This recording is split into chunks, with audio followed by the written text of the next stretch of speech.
Hello and welcome to Top Gear. I'm Jeremy Clarkson, and today on today's show we're going to be reviewing the Aston Martin DBS. Then we're going to see how fast it can go round our track. So let's get on with the Aston Martin.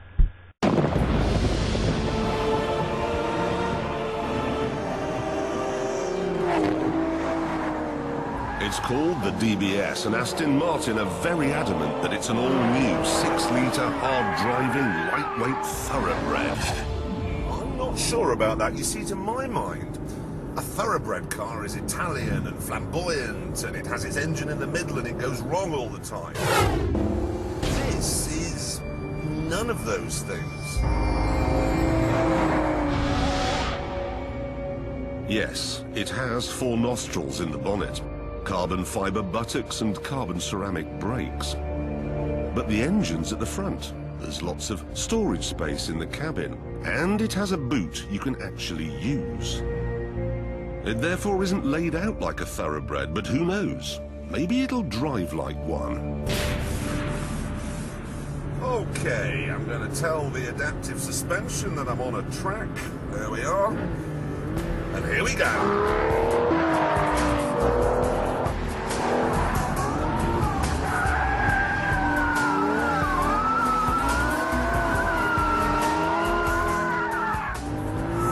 I like the steering. I do like that. And I like the brakes. And I have to say, I'm also pretty fond of the tweaked differential they put in. This means you can do this. Yeah, look at that. I must say, the tyres, which are specially made just for this car by Pirelli, are brilliant. Very good. Excellent.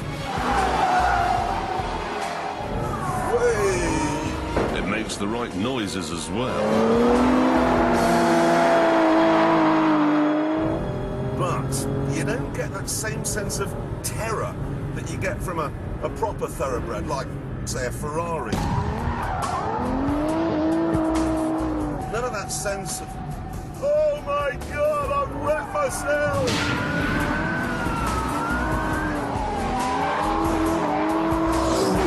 There's something else as well. Hard really to put my finger on, but it feels, I don't know, it just feels a little bit old-fashioned. Maybe old-fashioned is unkind. Maybe old school would be better. But either way, it's not a thoroughbred.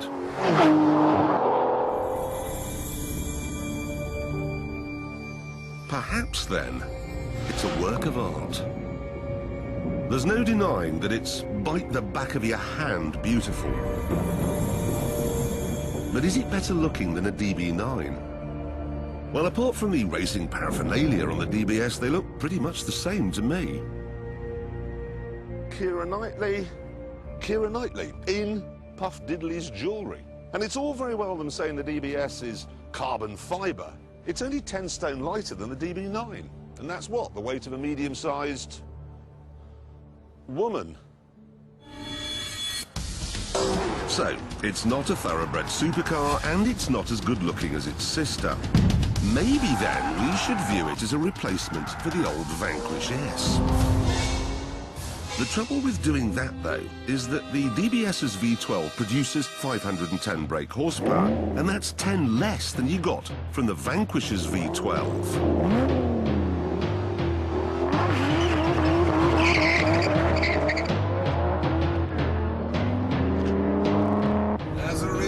The Vanquish will do 200 miles an hour. This is out of puff at 191. Come on. There are other problems too. The interior is all marvellous.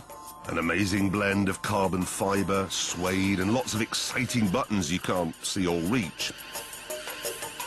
I especially love the gear lever, which is like a Power Ranger's leg. And then they go and let the whole thing down with this stupid key. They call it, and I'm not joking, an emotional control unit. Got one of those already. It's called the government, and I don't like that either.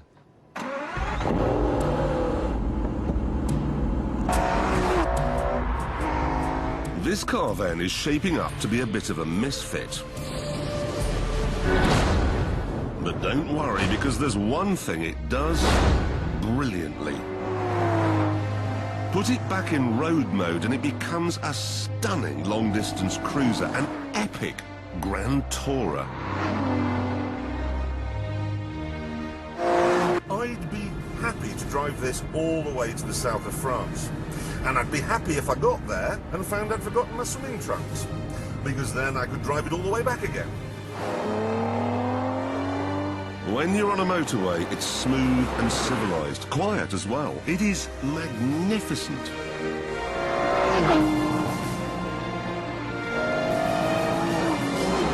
But even here, there's a problem. Because if you want a good-looking and fast long-distance cruiser, what exactly is the matter with the DB9? It's easier to use, has the same engine, has 2 more seats, and it costs £50,000 less.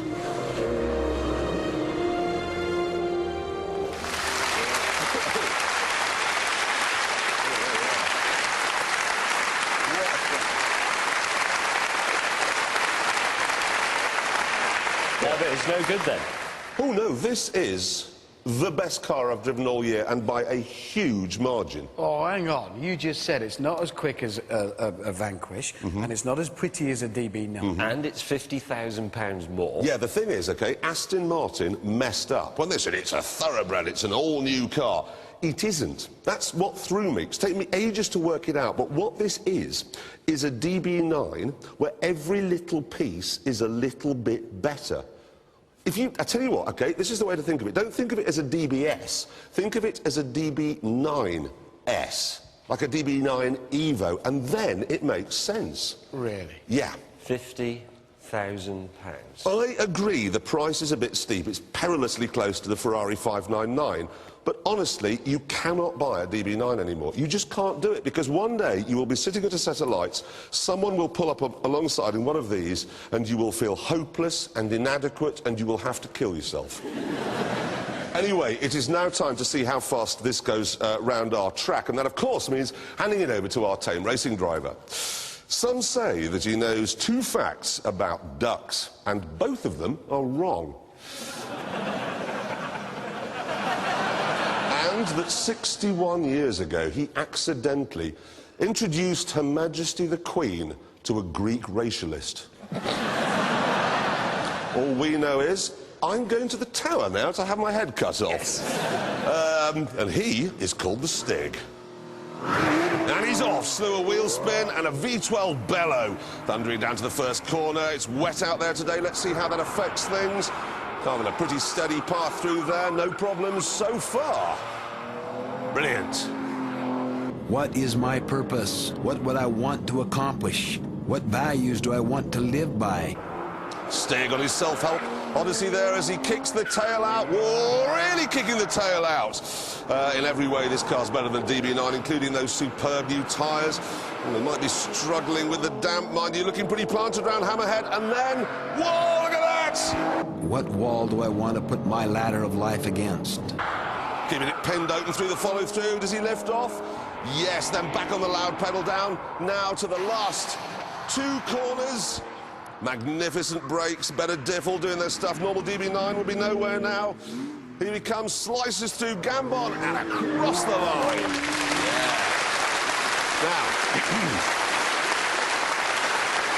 Now it did it on a wet track in 1 minute 27.4, which is sort of here in the middle of nowhere. Thing is, though, the track dried out just before we came on air, so I said to the Stig, quickly, go out, do it again, get a time. Let's see how good this thing really is. 1 minute 23.9. And on that bombshell, goodbye.